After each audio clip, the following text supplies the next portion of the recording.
Hi everybody, it's Alex Gray and the most interesting news in the world. So, let's begin.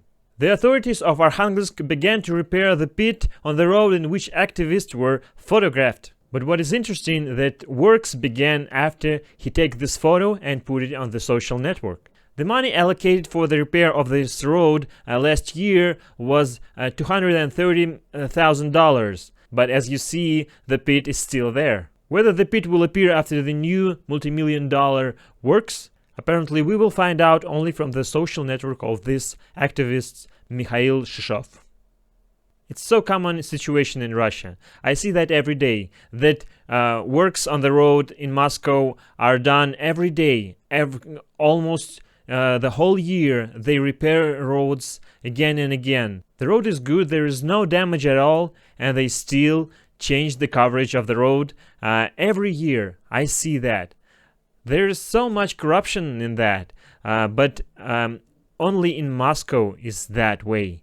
In other cities, there are not so much money allocated from the state budget, so we see that there's so many pits appears, and why they appear? Because the money allocated for repair of that roads is divided between contractors and the civil servant. So the result is that money allocated for the jobs is enormous, but the result is zero. And for example, if they need to put 2 inches of asphalt to the road, they put only 1, but they take the money for 2. And this money divided, and the road will be destroyed after some time, because the road was built not in accordance with the standard. And the whole modern Russia is built with that technique. And it is used everywhere, in construction, in military, in road building, in education, everywhere. This is why the quality of Russian buildings, roads, cars, everything is so low, because so much money was stolen. And this is how modern Russia works. Senator from Khanty-Mansiysk, Eduard Usakov disowned his own daughter after she condemned the military actions in Ukraine. Diana went to the anti-war rallies, because of which she was called to the FSB and left Russia some time later. The senator said that apparently she received money from these media outlets. In other words, she sold her father, family, homeland, and left Russia. It's hard to find the words when your daughter turns out to be a traitor. From the moment I found out that she has an anti-Russian position, we don't communicate. I don't provide her. I don't provide housing. That's what he say about his daughter because of the anti-war position. At the end of February, Diana wrote on Instagram that she was against the war. In April, the girl went to anti-war rally in Sochi, where she was almost immediately detained and interrogated for 6 hours in the police department. On the next day, she was called to the FSB.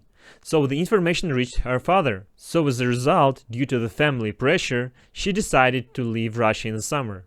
Oh, our senators are so bad people that they don't even respect the position of their sons and daughters. In my opinion, he should respect her daughter because she has a real position and she has opinion, and she must be respected for that. That she has this bravery to go against all this stupidity in Russian government, in Russian position about Ukrainian people, about this war. She has a mind and she knows what is bad and what is good. That's why she should be respected. What is wrong with pseudo-referendum in Kherson? Russian government want to attach the occupied territories to the territory of Russia. They want to do it pseudo-official, and there will be a referendum on the 4th November. But the research company Active Group conducted a social survey in the temporarily occupied territories of Ukraine. According to its results, the overwhelming majority of the respondents believe that their region should be an integral part of Ukraine, and their well-being and security have been deteriorated significantly since the occupation. Answering the question, if the Russian Federation holds a referendum in your city, will you go to it? 82% said that they would not go, and only 9% of people said the opposite answer. 9% have not decided yet. This data fully corresponds to the position of the people of Kherson. which has been almost completely occupied by Russian troops since the first day of war. The situation in Kherson region vividly proved that Ukrainians did not wait for Russian with open arms and did not meet the invaders with bread and salt. Residents of the occupied territories hope for the deoccupation of their lands by the forces of Ukraine and dream of speedy end to this horror. I have a similar opinion. I don't think that they will attach this territory to Russia because it's a war conflict is going and you cannot make the voting during the war. How will you make it? They will attach, and some days later the Ukrainian forces will come to these territories and gain them back. What will they do in that situation? My opinion, Russian forces just should go away home, pay the money for all the destruction on Ukrainian territories, and this will be the good end.